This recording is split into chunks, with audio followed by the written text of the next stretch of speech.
Greetings and welcome, everybody, to this episode of Talking Points Chats. I'm here with my partner, Dave Michaels, and joining us is Erwin Lazar from Entergy. Erwin, say hi to everybody. Hi, everybody.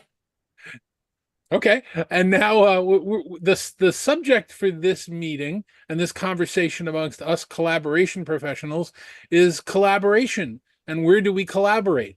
There was an announcement a few days ago that Amazon CEO Andy Jassy has said that he's done with the hybrid working experiment and he wants everybody back in the office full-time 5 days a week. And as you can imagine, it's been a very hot topic being discussed online. Everybody's an expert. Most of the opinions that are put forward, in my opinion, are not about what it is. Most of the opinions that are put forward are about whether you believe in CEOs having a leadership role in making those decisions, or whether you believe that corporate real estate should be left empty or filled, or what's good for organizations in general. And there have been a lot of people swirling, and we want to kind of break it down with a conversation today. So, David, you and I started talking about this before. Why don't you chime in first and talk a little bit about what you think this really is? Because I don't think this is really a return to the office for the point of returning to the office.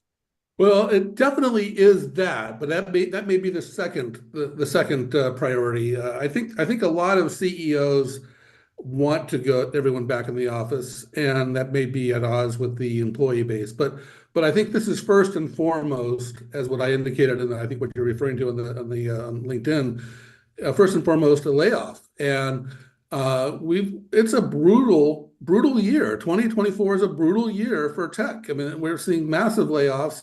A lot of different companies are doing big layoffs, and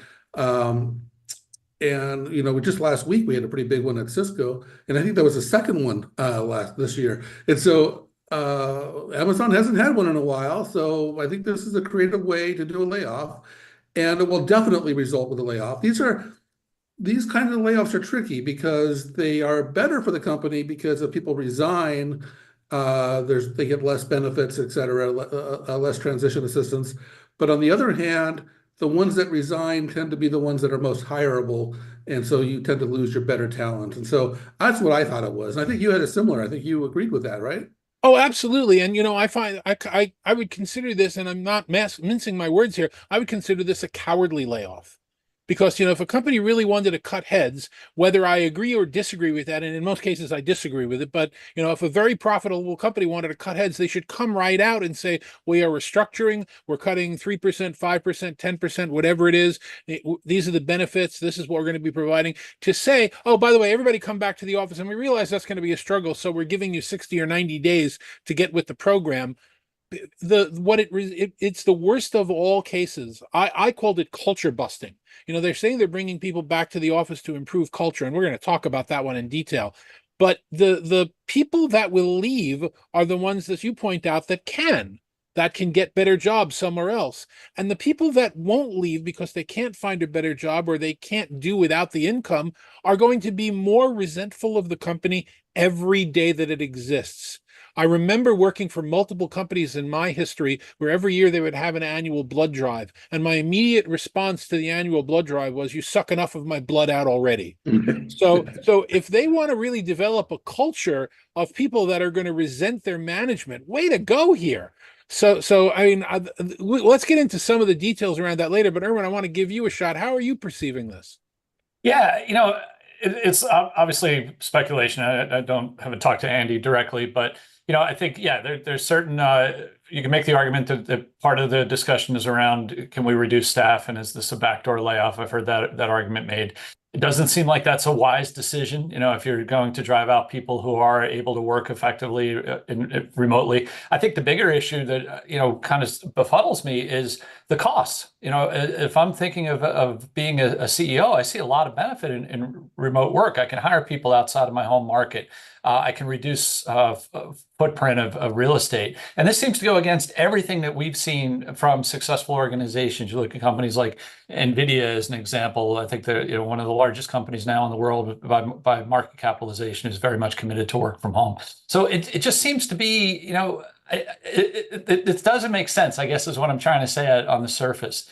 If you're saying you want to bring people back because it's going to improve workplace culture and people will be able to work more collaboratively together. I think we've shown that remote work collaboratively works fine. And then again, that issue of how do you ensure that people are together in the same team? Teams, even in companies where people are brought back to the office, are often greatly distributed. I've talked to hundreds of people who tell me, yeah, I got ordered to come back in the office and I spent my day on video calls because my team was in New York or split between New York, San Francisco, London, and Bangalore. And so again, I'm just really struggling with what is the justification. The stated one is collaboration, and I just don't see that as being a real strong driver to bring everybody back. So those well, they stated you said collaboration, but I think first you said culture, and they definitely said culture. And they also said innovation, and there was some sort of line in there about I can't remember what it said, but some sort of line in there that this is how we're going to the most innovative company. And I have to say I don't associate Amazon with innovation. They're basically they're a huge company. They have a lot of people, a lot of budgets, but a lot of their products, whether it be their CCAS solution or their AI solution suite or Chime in our space. Even their shopping experience, I wouldn't consider them particularly innovative. You still cannot, people have been complaining about this for years. You still cannot organize the shopping experience by price. There's a price category, but it's the total price. It's not, so if they have 3 items in there, it doesn't give you the price per unit. And it's just amazing to me that they would cite those 2 things, because culture is really hard when you have such a big company. And innovation is not something that I think most people associate Amazon with. I guess you could raise the point that they recognize that they're not innovative, and that's one of the reasons, why they think. Yeah, but they haven't been innovative for 20 years. So let's parse this out, because one of the things that I think we can all agree on, at least the 3 of us can agree on, is that we're not talking about what we're talking about here, and we need to kind of parse this piece out. The first one to look at is this idea of distributed work. Okay, when people say I want to bring you back to the office because I want to have those water cooler moments, those innovative bouncing off of each other and ideas. I've worked in corporate America now for 46 years. That doesn't exist anymore. We don't all work in the same corner hardware store where we're all employees are in the same place and we're all bouncing off of each other and eating lunch in one big lunchroom. When I worked in financial services, when I worked as a consultant, when I worked for larger companies, I was always working with distributed teams in different cities, in different buildings, using the collaboration tools of the day. So this rose-colored glasses fantasy of I'm going to bring everybody back because of these spontaneous collisions is really a fallacy, because most people in a knowledge work environment, obviously not on their warehouses or not, when they're producing things, but as far as knowledge workers are concerned, most people are working with distributed teams 24/7 anyway. So it can never really be about everybody being in the same building. Can we at least agree on that? I would go even worse than that, David. I would go worse than that, because managing knowledge workers is really hard, and it's no easier in the office. And so I think there's this assumption that if I can see you typing at a keyboard, that I'm somehow managing you, but it's not really true. There's I remember, in high school algebra, there was the simultaneous equation type of thing where one guy mows a lawn slower, but he's cheaper, and the other guy mows the lawn faster and he's more expensive. And the question is, if you have 3 lawns, which one do you hire? We don't know how to solve that with knowledge workers. And so we just want people to look busy and act busy. And some people are really very natural and adept at that, but it's not really an effective way of managing. And so remote makes it a different problem, not necessarily a harder or easier problem. You can't see them. And we weren't trained necessarily. We don't have experience in how to be remote. We don't know how to manage remote people. We don't know how to be remote. Being remote, and you're spending a lot of time on video. In fact, David, you've been coaching me. You've got to look at the camera more. You have to nod more. You have to do all these things more. And so there's more effort that isn't maybe necessarily natural, or that nobody got a manual on. So it's kind of relearning. But this idea that I could manage a knowledge worker better in an office because I can see them is laughable. It just doesn't make any sense. Well, Erwin, I would ask you, if we stay on the subject just for a second, that we haven't come up with a better measure of productivity, have we? That's one of the things, we can count keystrokes and we can make sure people's mouse are moving unless they buy mechanical mouse movers like I did at my last job. And there are ways, to force to know if somebody's there, but there's no real way to measure productivity objectively.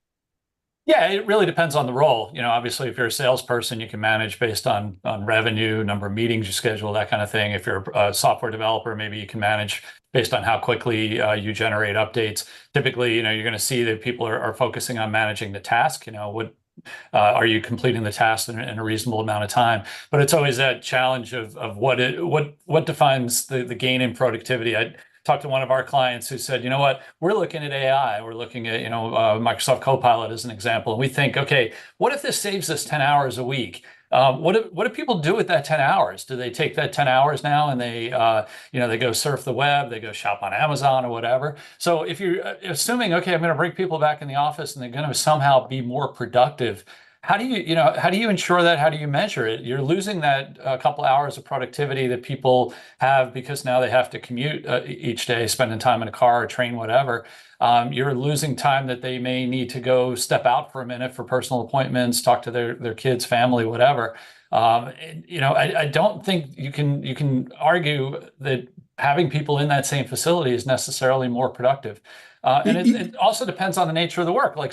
Yeah, maybe if I'm in a brainstorming session, maybe we are more effective if we meet in person. But how often do we do that? Maybe we do it once a month, and that's the only time we need to bring people back in the office. And they already have. They're not going from zero. They're going from 3 days a week to 5 days a week. So they already had that. If you need to do the brainstorming session, and of course it's up to the groups. But we're learning actually, and we're seeing this in all the video companies we cover, that brainstorming might be more equitable and might be better in online, where everybody has volume control, everybody has a clean view of the board or even the virtual whiteboard, all that stuff, and be able to record it and be able to use these AI enhancements. So there's a lot going on there. But I wanted to touch on something you just reminded me of. It was just a few weeks ago. A woman named Denise Prudhomme, a 60-year-old employee of Wells Fargo, died at her desk on a Friday, and her body wasn't discovered until Tuesday at the office. And so we always think about older people dying at home. They don't go, they live alone. They don't get discovered for a few days. This is somebody at a Wells Fargo office that took 4 days to find that she was dead at the office. And it's a terrible story. But my point is being in the office that much more collaborative? Apparently not for her. I mean, so we have to look at this on a per role and a per individual basis. And in fact, I think before we started recording, you had a comment about that. You knew somebody that may not be more effective in an office, and you were sharing, Norman. Yeah, no, I think that's fair. We were talking about a specific example, but yeah, I think again, it depends on, optimize the work location for the work and not just say, well, we want everyone in for some vague reason of we think there's going to be more productivity. We think people are going to be brainstorming. We think it'll improve company culture. I think we've shown over the last 5 years that the companies can work effectively remotely. I think, all of us work remote. I've been a remote worker now since 2004. And I would also say that it's not 100% remote is the answer. I think there are times when you do need to get together. You do need to work in person. As a yes. company, we bring people together usually 2 to 3 times a year, maybe more often if we need to. But I think if you look at some of the research that's been done by groups like the Future Foundation or Future Forum, really interesting book by Brian Elliott and a couple of co-authors that looked at the best way to manage remote teams. It found that there is that element of bringing people back in, but just forcing everyone to be in 5 days a week, whether they need to or not, whether their work supports it or not, whether they can afford it or not. It's a lot more expensive to commute to the office when you think about wear and tear in cars and meals and so on. It's not really about remote work or return to the office. It's really about this concept of trust and autonomy. Yeah. And Gary Sorrentino from Zoom likes to tell the story that when he's in front of CEOs, he asks them oftentimes, would you hire somebody that you don't trust? And the answer that they give 100% of the time is no, of course not. We would vet them. We would get references. We make sure the people we're hiring, we trust. And then he asks them, well, then how come you stop trusting them as soon as you hire them? Why do we need to have keyloggers and keystrokes and badge in and things like that? And why are we telling people they need to be back in the office? Because we don't trust they're having a sense of autonomy that, look, if my colleagues are in town today and they're not usually there, I want to be with them. I want to celebrate. I want to break bread. I want to be in the office, but that's my call. Am I working on a spreadsheet at my desk at home, so I'm avoiding 2 hours of commuting, or am I going into an office, or am I in front of a client? I have that autonomy, and we should be measured, as we've talked about multiple times, by outcome. Is the outcome of my work what I'm supposed to be doing? Is the level right? Is the sales right? That's what we should be measuring. So go ahead. I was going to say, I wonder if you can make a deal where it says, okay, if I'm going to bring people back in, 5 days a week, that work ends the second you walk out of the office, like it used to. Yeah, We all used to go to an office. Exactly. There were no iPhones or Blackberries. Well, that's a good point, because a lot of people don't do well with remote work because there's no boundaries. And so again, it goes back to this training issue. And so there's pros and cons to both. Now, David just mentioned Zoom. I would say that as an industry, because our industry, Unified Communications and meetings, they've been talking about remote work for, I don't know, would you say, or when you go back to 2004, as far as being a remote worker. So we've been talking about this for a while, basically since VoIP was just invented, I guess, and during the pandemic, we really got what we've been preaching for a long time, and it mostly worked. There were some issues, and the two biggest issues really were around, well, I'd say the biggest issue was really around team building and cultural propagation. And that was, okay, wake up call. We never expected everyone to go 100% remote work, over a week or so.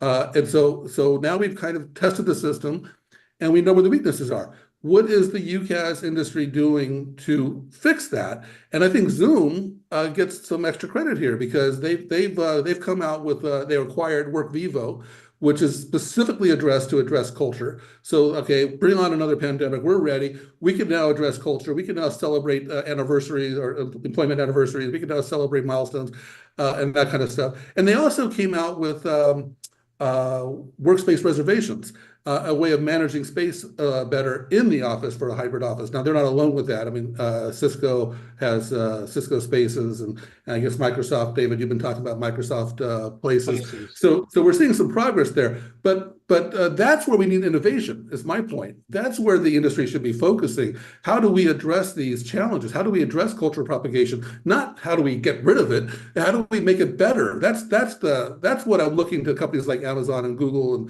and any of the companies really to be inventing. Because return to the office won't solve that culture problem when a company is split among multiple locations. Right? Exactly. Or departments. And Amazon in particular, their retail division, which is a big part of their company, and most of the company, I'm not sure if it's most anymore, is very, very different culture, warehouse workers, et cetera, than their AWS services, which are all IT type of workers. And there's also, David in a LinkedIn post mentioned all the different Amazon offices. Those are the public ones. They have lots of confidential and private offices. I mean, I've been to some of them. They do not say Amazon on the building. They're not the employees there are not allowed to wear Amazon logos. And so they have all these small little locations. I'm not even sure how you propagate a culture to an office like that to a warehouse facility. I mean, it doesn't seem like that's even possible.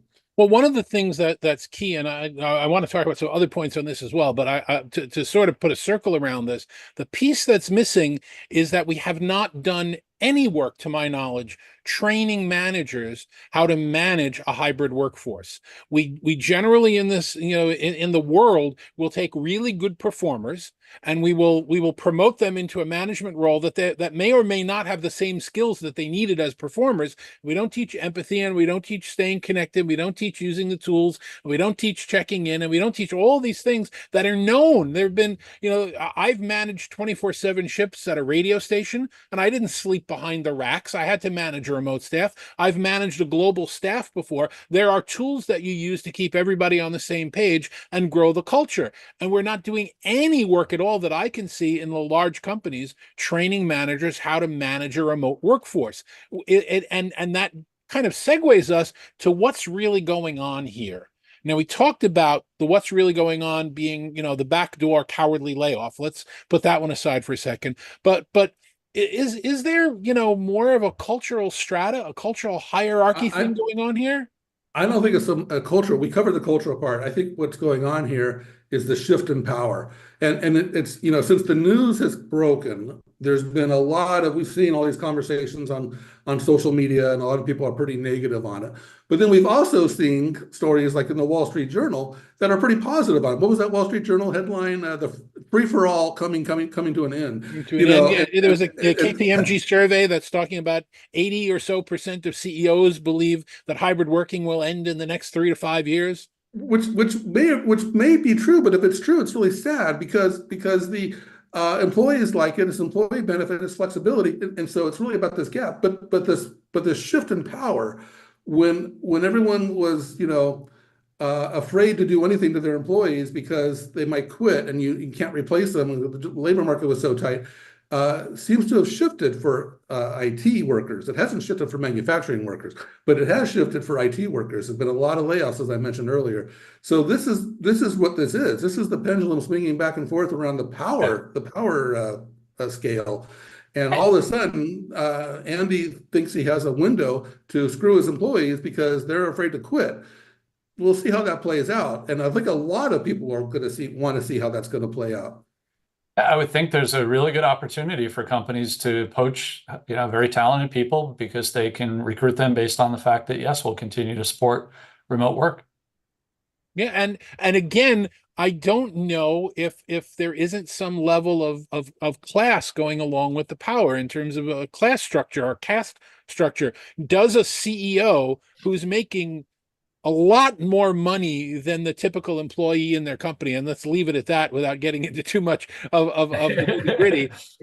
Do they realize what it takes to pick up kids after school? Of course not. They have a nanny that can do it. Do they realize what it takes to be able to go to the supermarket and be available on your iPhone and your BlackBerry to answer messages at night and work remotely as needed and be on calls? I think there's a sense of saying, I grew up in this world where the serfs did what they needed to do, and I want to go back to that world. And I really think there's a different perception as to what life is like. And the hard part here is not that it's just a difference of opinion between people at a CEO level and people at an employee or knowledge worker level. The hard part is we did this for 5 years successfully. So you can't tell the employees this didn't work with a straight face and expect them to believe it. They don't. We don't. And I think that that's going to be a big problem going forward, especially for the people that wind up staying at Amazon, resenting what they're being put through. Yeah, there's a lot of issues that remote work have made complicated, right? It's made taxation complicated because taxation is based on where you work. So it makes salaries complicated because maybe you were hired in San Francisco as a Bay Area tech worker, but then you move to Salt Lake City because you want to work remote. And Bozeman, Montana. Bozeman, okay, I heard an executive just the other day, last week, making a comment about, and I can't believe we're paying San Francisco salary to somebody who's in a cheaper locality. So there's all these issues that we don't quite know how to work with, and they all magically go away if we just tell everybody to come back in. But one thing that we figured out with remote work is what you just touched on, is this concept of work-life balance that we've been talking about for a long time. And it doesn't have to be 8 to 5 Monday through Friday to do your 40 hours. It could be any 40 hours in the week. And people have really done well and appreciated that. Now, I'm in Europe right now. I'm in Portugal right now. And, there's laws here. People don't work on the weekend. It's not allowed. And I've tried it with just independent contractors and stuff, reaching them on weekends. They don't respond. People take their work-life balance much more seriously I'm going to say in Europe in general, but particularly in Portugal. But when I read that memo from Andy, get back in the office, I heard screw work-life balance. Give us all your energy, and forget the 40 hours too. Uh, Full dedication to work, back in the office every day, and I think that was surprising.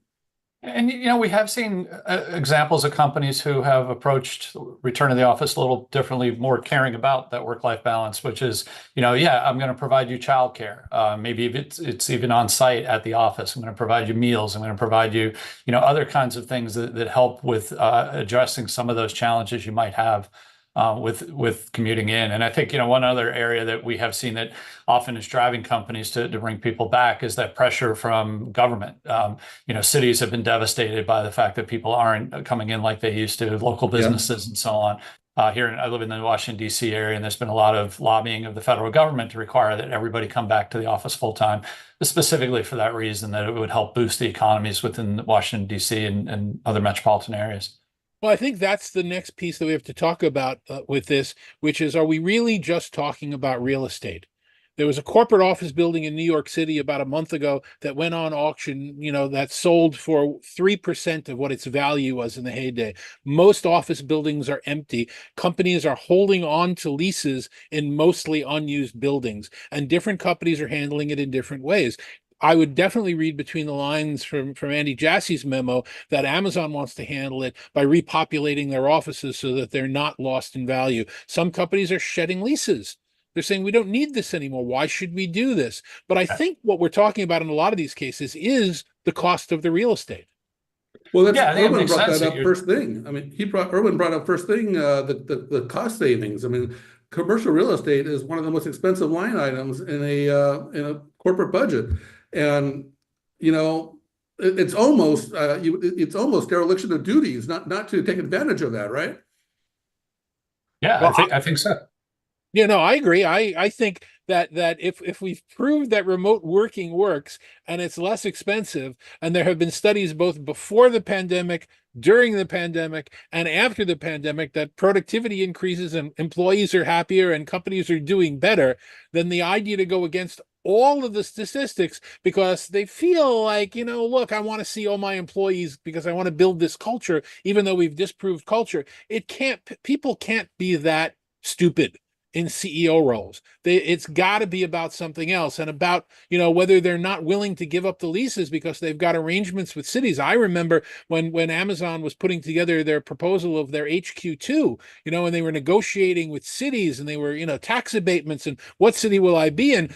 They can't turn around and say, oh, by the way, that deal you made for us, we're not using that building anymore. They're worried about that, and I think that leads to some of these problems.